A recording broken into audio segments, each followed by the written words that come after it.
because it's reckless speculation time. Let's jump into the portal.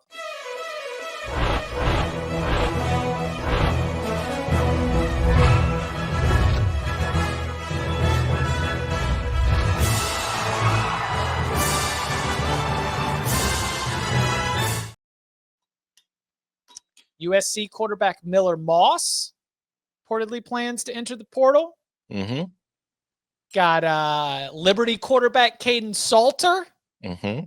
Reportedly plans to enter the portal. We're getting this thing spinning. Coaching carousel might not give us a lot, but the quarterbacks looking like it's going to be it's going to be a nice little market that we got. Has Kaidon Salter's coach at Liberty been linked to any open jobs? Well, I mean, And has John Mateer's offensive coordinator taken any jobs lately? Yeah, Arbuckle. That's I guess that is one of mention that we've got. Another young rising star. Ben Arbuckle was the offensive coordinator at Washington State. He has been hired by Oklahoma. I'm gonna go back to what I said yesterday. I would rather have Jackson Arnold than John Mateer, but Jackson Arnold also might be, entertaining possibilities. So, I mean, what do you base that off of? Like expectations? Because I don't think he's played great. Like, yeah, he's bounced back a little bit, but like Mateer was one of the better quarterbacks and he's got experience in that system. I think it's an interesting dynamic that we're going to see unfold a lot of places. And maybe it's like last year where you had to make a decision. You can't keep them both. And instead of going with Dylan Gabriel, the experienced guy who they had seen, so they kind of knew his limitations, they said, no, we want to go with the potential. We'll go with the younger guy. This might be a similar situation where Oklahoma probably would like to have a competition maybe and have Mateer compete with Jackson Arnold. And they also have Michael Hawkins Jr., who they probably, have seen something of. They're not going to be able to keep them all, and almost nobody would. So this could be an interesting dynamic where we see this unfold in the next couple of weeks. Where do they decide to go? Do they want Mateer to come with the coordinator and the comfort, or have they seen enough in Jackson Arnold to trust him in that system? I think Arnold is better than Mateer as far as a physical standpoint of what you'd look for in a quarterback. I think Mateer had a better season statistically and played better, but also he did it playing a Mountain West schedule while Jackson Arnold was forced to play an SEC schedule. I see Mateer as having a lot of moxie. Yeah. I see Mateer as being a gamer. Mm-hmm. And it's Jason Street or Matt Saracen. That's really what we're dealing with right here. And I just think that, I think part of Jackson Arnold's situation is, who did he feel slighted by when he was benched? Was it the offensive coordinator who's no longer there who made that decision, or was it somebody else? So a lot of it could be personal feelings for Arnold. Like, if now that Seth Luttrell's gone, maybe he's okay with the fact that he's still willing to stick around with the Sooners and play there. But I don't know for sure. But I do think Mateer will be sought after. I don't necessarily know that he's going to Oklahoma because, as you mentioned, Danny, they've got Arnold, they've got Hawkins, they've got a pretty full QB room. So I don't know if they're going to bring in a third guy unless he's a clear upgrade. But I do think Mateer will have options. I think Miller Moss is going to have options. That's a really interesting one to me because there are a lot of places that are going to need quarterbacks this offseason where I think they're going to look at Miller Moss as a very useful option. Yeah, I mean, the list we have just started too. Yeah, I think it's going to be nuts. I think we've already seen it in years past.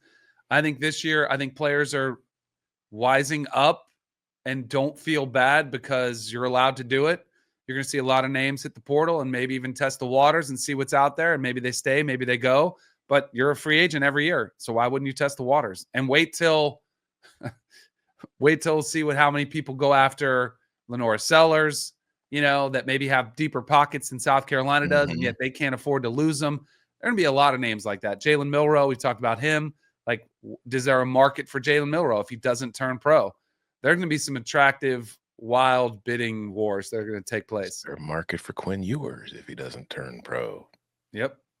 I would say so. What if Arch wanted to become a free agent? Oh, God. But complete speculation, this was just something that popped in my head the other day. I was thinking about it because it feels absolutely perfect to me. Bo Nix, Dylan Gabriel, Quinn Ewers.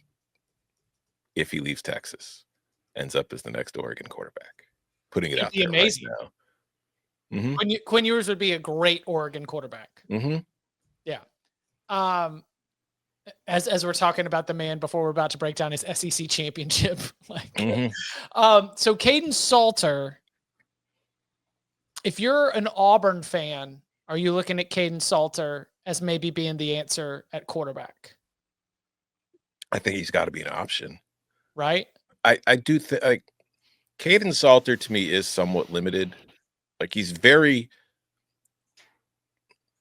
good runner and he's a really good deep ball thrower, but to me, he leaves a lot to be desired in between.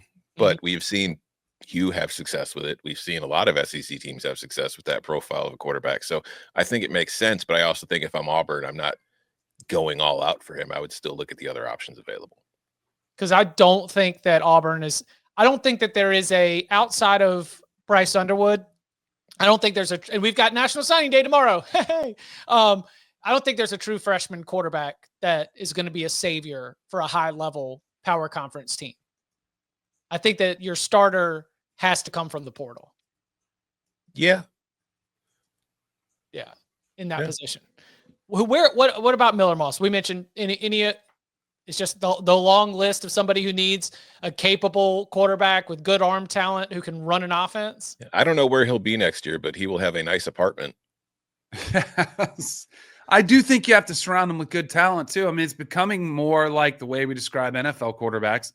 Like if you think he's going to come in there and carry your team, you're going to feel disappointed. You're going to feel let down. But if you can surround him, put a good offensive line around him, have a good defense that'll get you stops, like, yeah, I think he can win you some games. But I don't know if he's a guy that would elevate your program to like another level. But he can help you win. Does that make sense? Yeah. Oh, for sure. I think that's a perfect description. And you better make sure you do it because I think that's how, well, I don't want to go down that rabbit hole. But that's how I think Florida State thought they were going to do with DJU. And I think Miller Moss has more upside and he's played better than DJU did in his 4 years previous to coming to Florida State. But I thought they were going to give him better support and they thought they could provide him those things. And they clearly didn't. I think if you just name any Power 4 team that considers itself a top half of its league team and needs a QB, I think Miller Moss is a name that makes sense to attach to that job. Yeah. Which means it was a great decision. Got a lot of bidders out there. So Miller Moss, again, the transfer portal does not officially open until the Monday after Selection Sunday, but yet graduate transfers can enter right now. And then we've got a lot of, again, reports of plans to enter, keeping the transfer portal buzz going.